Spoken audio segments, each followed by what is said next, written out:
Stephanie. It's Emily. And as usual, we're doing our bi-weekly series on 13 Reasons Why. And today we're going to talk about episodes 5 and 6.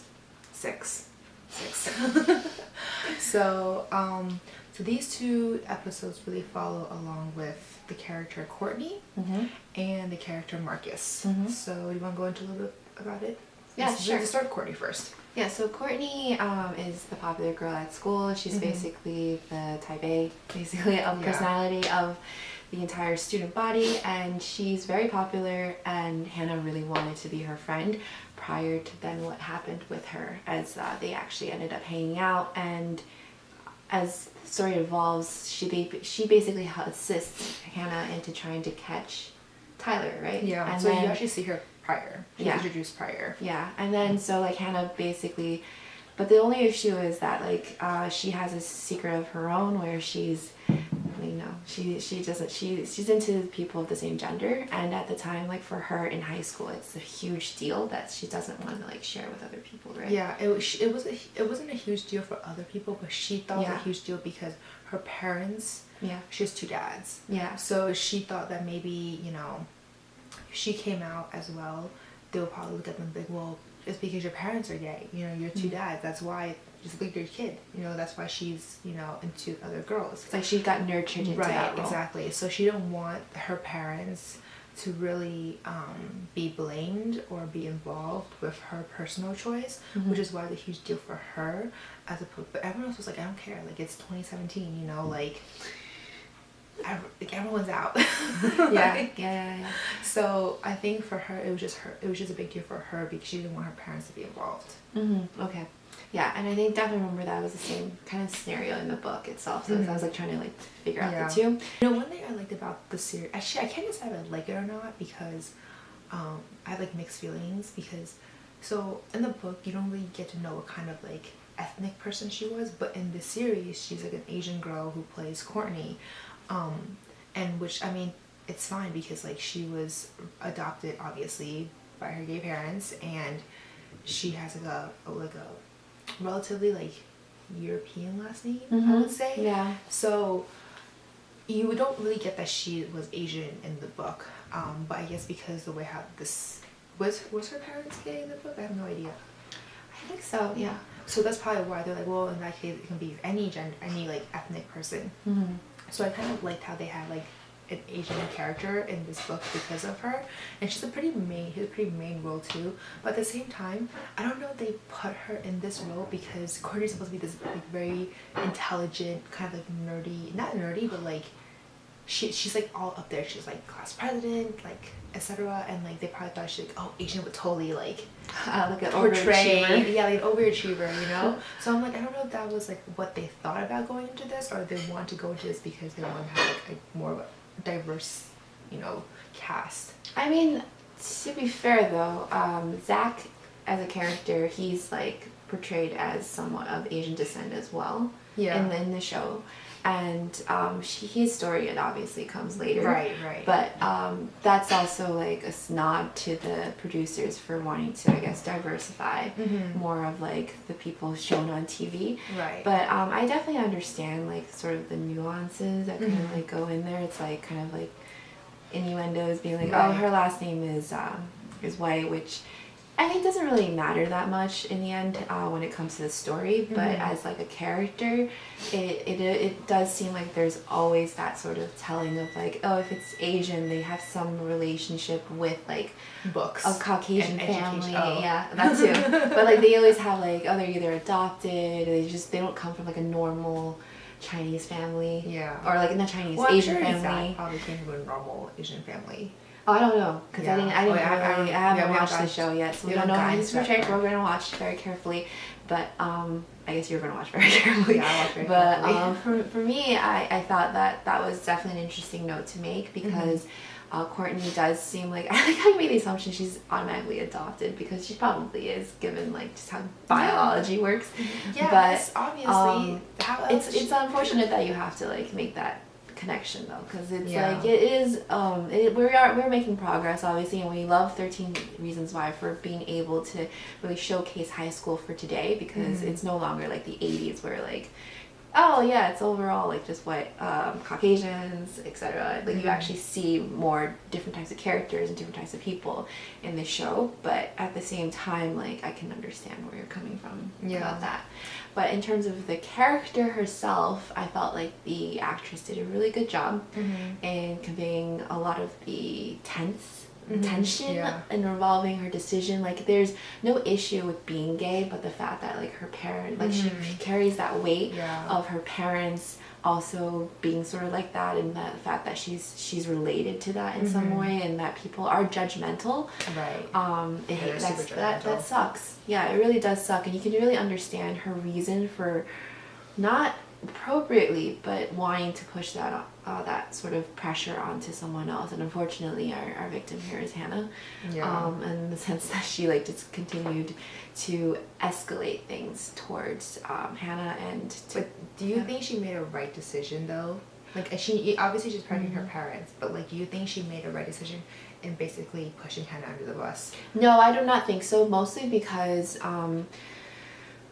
I think this is just really common even when I was younger, you know, like just teenagers in general, we just tend to think we live in this silo. But the thing is that even though she cares a lot about her parents, this is not the first time her parents ever have had to deal with that. Exactly. And she should have, like, this sounds so authoritative, but in that sort of case when it involves her parents as well, it's one of those things that you should just mention to your parents and be like, are you going to be okay with that? Because it's no longer being like, my parents hate me because I'm gay. It's more like, my parents are gay and I am gay, but I make this assumption that like I want to save them from something, when they should have also sort of a say as to do you really need to save me, you know? So I would say that Hannah was much more vulnerable because she was the same age as Courtney, and Courtney shouldn't have been so preposterous to believe that adults couldn't handle the situation. Even if, like, I mean, as we grow up now, especially now, I've come to realize that, like,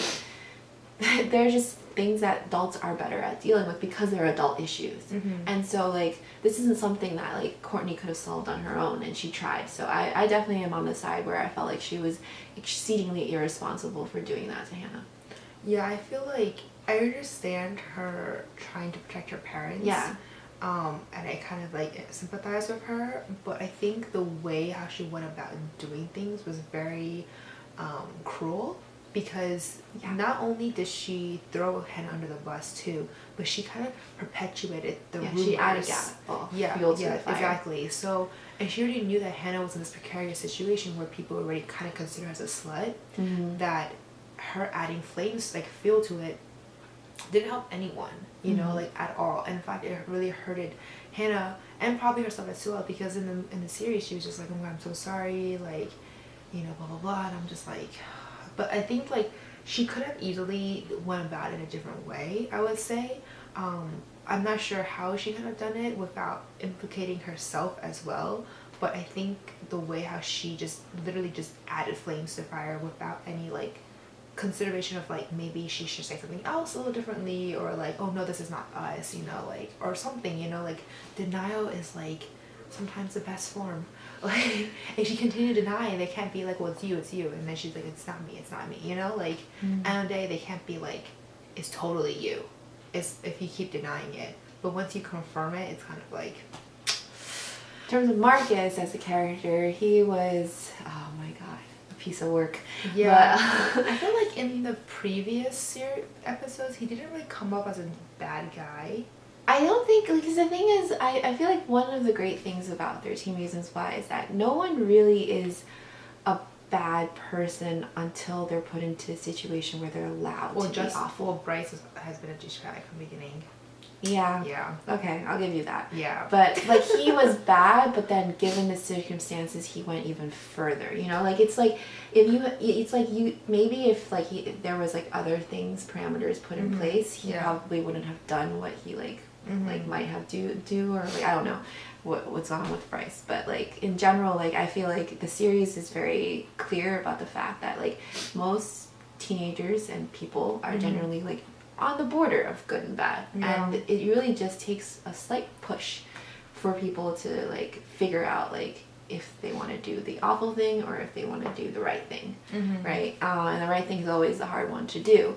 And so for me, Marcus was always kind of like, oh yeah, he's kind of a stranger type. Like, he's not really a guy like that Hannah really knew that very well, and therefore I didn't really know that well. Yeah. Until he decided to make that choice. So that really Yeah. did classify him as an all-time jerk. Yeah. Because he made the choice to do that. He clearly wanted something and went for it, and without really even understanding what it meant to Hannah. And then this continues on with my whole idea of like how like the whole overall series does talk a lot about like Hannah being a girl, being, you know, a female, like why do people seem to have an idea that they have claim over her? Despite the fact that she's totally another person. Yeah. But like the one, yeah. I feel like with Marcus, it was kind of like he kind of took that opportunity and brought it to the next level. So He was the first guy to do that. Yeah, but at the same time, it was kind of like, I don't know.